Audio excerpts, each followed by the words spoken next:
سب سے اعلیٰ درجے کا اسلام کیا ہے؟ من سلم المسلمون من لسانہ و یدہ۔ زندگی میں یہ طے کر لو، کوئی کتنا ہی تمہیں دکھ پہنچائے، کوئی کتنا ہی تمہاری بےعزتی کرے، چپ ہو جاؤ، سہ جاؤ۔ مرنے والے کی کیا عزت، کیا ذلت، میں نے تو مر کے دیکھا ہے، اور مجھے یہ حدیث سمجھ میں آئی ہے بڑی اچھی طرح، موتو قبل ان تموتو، کہ مرنے سے پہلے مر جاؤ۔ اس وقت اگر میں مر جاتا تو مجھے کوئی گالیاں دیتا تو مجھے کیا نقصان تھا، اور مجھے کوئی نعرے لگاتا میرے لیے تو میرا کیا نفع تھا۔ تو مرنے سے پہلے مر جاؤ۔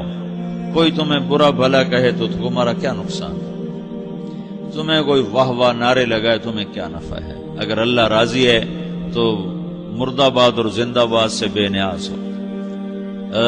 ابو ذر رضی اللہ تعالیٰ عنہ کو ایک آدمی نے گالیاں دی تو انہوں نے فرمایا، بیٹا ایک گھاٹی آگے آ رہی ہے، اس میں گر گیا تو جو کچھ کہہ رہے ہو اس سے بھی زیادہ کا حقدار ہوں، اور اگر پار ہو گیا تو تیری گالیوں سے مجھے کوئی فرق نہیں پڑتا ہے۔ من سلم المسلمون من لسانہ و یدہ موتوا قبل ان تموتوا۔ چونکہ آج کل اخلاق ہیں انتقامی، معاف کرنے والے اخلاق ہیں نہیں، انتقامی اخلاق ہیں۔ ہمارا معاشرہ انتقامی ہے، اچھا کرو گے تو ہم اچھا کریں گے، برا کرو گے تو ہم برا کریں گے، جیسا کہو گے ویسا ہم سے سنو گے۔ یہ ہمارا ماحول ہے، یہ ہمارا۔ ایک ماں کہہ رہی تھی دوسری ماں کو، میرے پترا کدی کسی نے وقت سلام نہیں کیتا، بڑے فخر سے کہہ رہی ہے، ہمارے اپنے گاؤں کی بات، میرے پترا کدی نہیں کسی نے وقت سلام کیتا، مائی جڑا کرے انہوں کریں دیں، جڑا نہ کرے انہوں پوچھ دے ہی کوئی نہیں۔ یہ وہ فخر سے کہہ رہی۔ جو سب سے بڑا عیب ہے وہ سب سے بڑا فخر بنا ہو۔ میرے پترا کدی نہیں کسی نے وقت سلام کیتا۔ جب ماں باپ نے یہ سبق دیا تو اولاد کا کیا قصور ہے؟ ہمارا معاشرہ انتقامی ہے، ایک کی 10 سنانے کا ماحول ہے، تو آپ 100 کی ایک بھی نہ سناؤ۔ احنف بن قیس رضی اللہ تعالیٰ عنہ پہ ایک آدمی نے چڑھائی کر کہنے لگا، ایک سناؤ گے نا تو 10 سنو گے میری طرف سے۔ تو احنف بن قیس کہنے لگے، بھائی تو مجھے 100 بھی سنائے گا نا تو میری طرف سے ایک بھی تو نہیں سنے گی۔ ایک آدمی ان کی بڑی بےزتی کر رہا تھا اور وہ چل رہے تھے، اور وہ 100 گالیاں بک رہا ہے۔ جب آ گیا نا قریب شہر تو کہنے لگے، دیکھا میرا قبیلہ یہاں رہتا ہے، اگر کسی نے سن لیا نا تو تیری بڑی دھلائی کر دے گا، تو نے جو مجھے گالیاں دینی میں کھڑا ہوں یہیں تو دے لے، تو اپنا سارا زور پورا کر لے تاکہ آگے تجھے کوئی تکلیف نہ پہنچا دے میری وجہ سے۔ تو وہ پاؤں پہ گر کے معافی مانگنے لگا کہ واقعی تو بڑے حلم والا۔ وہ مشہور تھے اپنے حلم میں، بردباری، اور لوگ ان کا امتحان لینے آیا کرتے تھے کہ بھئی کوئی ہے جو احنف کو غصہ دلا دے، تو لوگ ناکام ہو جاتے تھے، ان کو غصہ نہیں آتا۔ ایسے ایک عرب سردار گزرا، معن بن زائدہ، وہ بھی اپنے حلم میں بڑے مشہور تھے۔ ایک دفعہ لوگوں میں شرط لگ گئی کہ کوئی ہے معن بن زائدہ کو غصہ دلائے تو ہم اس کو انعام دیں گے۔ تو ایک شاعر نے کہا، میں غصہ دلاتا ہوں، تم دیکھنا ایسے سیخ پا ہو جائے گا جیسے جانور۔ تو وہ چلا گیا اس کی مجلس میں، دربار لگا، عرب سردار تھا بہت بڑا، دربار لگا ہوا، تو کہتا السلام علیکم، وعلیکم السلام۔ تو معن بن زائدہ پر ایک دور بڑے فقر کا گزرا تھا، پھر اللہ نے اس کو بہت بڑی سرداری دی، بنو عباس کا بہت بڑا یہ وزیر گورنر تھا۔ تو کہتا اتذکر اذ لحافک جلد شاۃ واذ نعلاک من جلد البعیر، کیوں بھائی تجھے یاد ہے جب تیرا بستر بکری کی کھال تھا اور تیرے جوتے اونٹ کی کھال کے تھے؟ تو کہنے لگا کیوں نہیں یاد، بھلا کوئی ماضی بھی بھولتا ہے؟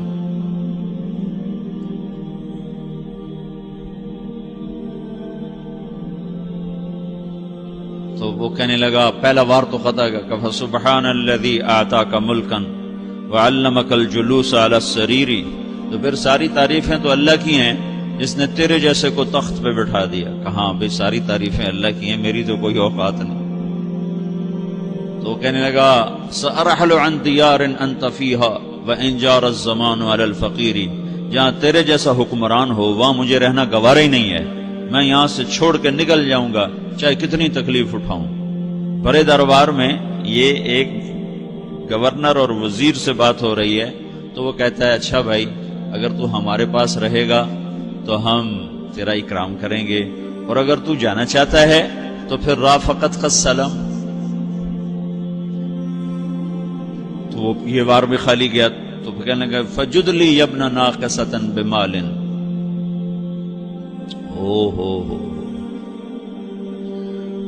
او گندی ماں کے بیٹے مجھے کچھ عطا بھی کر، میں بغیر پیسے کے سفر کیسے کروں گا؟ عرب کو کسی کو بھی ماں کی گالی دے دینا اور پھر عرب سردار ہو۔ فجد لی ابن ناقصۃ بمال، بری ماں کے بیٹے مجھے کچھ پیسے بھی دے، میں نے جانا ہے۔ میں کہا اس کو 3000 دے دیا جائے۔ اللہ تو کہنے لگا قلیل ما آتیتنی و انی لأطمع منک فی الکثیر، یہ تو بہت تھوڑا تو نے دیا ہے، مجھے اور دے۔ کہا اچھا بھائی 3000 اور دے دو۔ تو وہ شاعر کی بھی آنکھیں پھٹ گئیں، کہنے لگا اب ٹھہر جا ٹھہر جا، اب میں تیری اصل تجھے بتاتا ہوں۔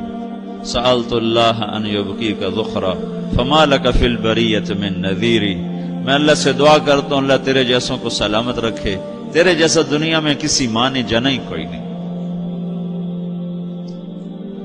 فمنک الجود والافضال حقا وفضل یدیک کالبحر الغزیر، تو ہی سخی ہے، تو ہی کریم ہے، اور سمندر بھی تیری سخاوت کے آگے کچھ نہیں ہے۔ تو نے کہا اچھا بھائی تو نے ہماری برائی کی، ہم نے تمہیں 6000 دیے، اب تو نے ہماری تعریف کی، اب 10000 اور دے دو اس کو۔ باتیں ہی رہ گئیں، باتیں ہی رہ گئیں۔ کہاں سے لائیں ایسے لوگ؟ ہمارا معاشرہ انتقامی ہے، بدلہ لینے کا ہے، بدلہ لینے کا۔ تو میرے ساتھ کیا میں نے بھی کرنا ہے۔ تو اعلیٰ درجے کا اسلام یہ سکھا رہا نہیں چپ ہو جاؤ، سلامت بن جاؤ، سلامتی بن جاؤ، سلامتی کی علامت بن جاؤ۔ من سلم المسلمون من لسانہ ویدہ۔ اب وہ سوال کرتا ہے یا رسول اللہ ای الایمان افضل، سب سے اعلیٰ درجے کا ایمان کیا ہے؟ اسلام کیا ہے؟ کلمہ، نماز، روزہ، حج، زکات۔ اعلیٰ درجے کا اسلام کیا ہے؟ من سلم المسلمون من لسانہ ویدہ۔ یہ اخلاق کا ادنا درجہ ہے، ادنا درجہ ہے۔ ادنا درجے پر پہنچ کر آپ اسلام میں اعلیٰ درجے پر آ سکتے ہیں۔ وہ سوال کرتا ہے ایمان کیا ہے؟ تو آپ نے کہا اللہ پر، فرشتوں پر، کتابوں پر، رسولوں پر، موت کے بعد کی زندگی پر، تقدیر پر۔ اب ایک اور سائل سوال کرتا ہے ای الایمان افضل، سب سے اعلیٰ درجے کا ایمان کیا ہے؟ تو آپ نے فرمایا حسن الاخلاق، اچھے اخلاق سب سے اعلیٰ درجے کا ایمان ہے۔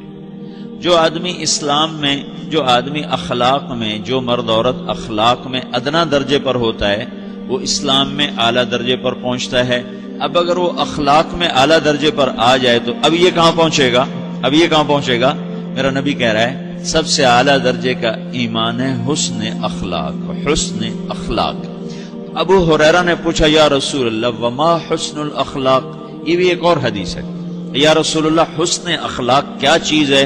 تو آپ نے 3 چیزیں فرمائی، تصل من قطعک وتعطی من حرمک وتعفو عمن ظلمک، جو تم سے توڑے نہ تم اس سے جوڑو، نہیں کرتا سلام نہ کریں، کوئی ہم چھوٹے باپ کے ہیں، ہم تو کبھی بھی نہ کریں، ہم تو کبھی بھی نہ منہ تھوکیں بھی نہیں ہم تو میرا نبی کہہ رہا ہے جو توڑے تم اس سے جوڑو،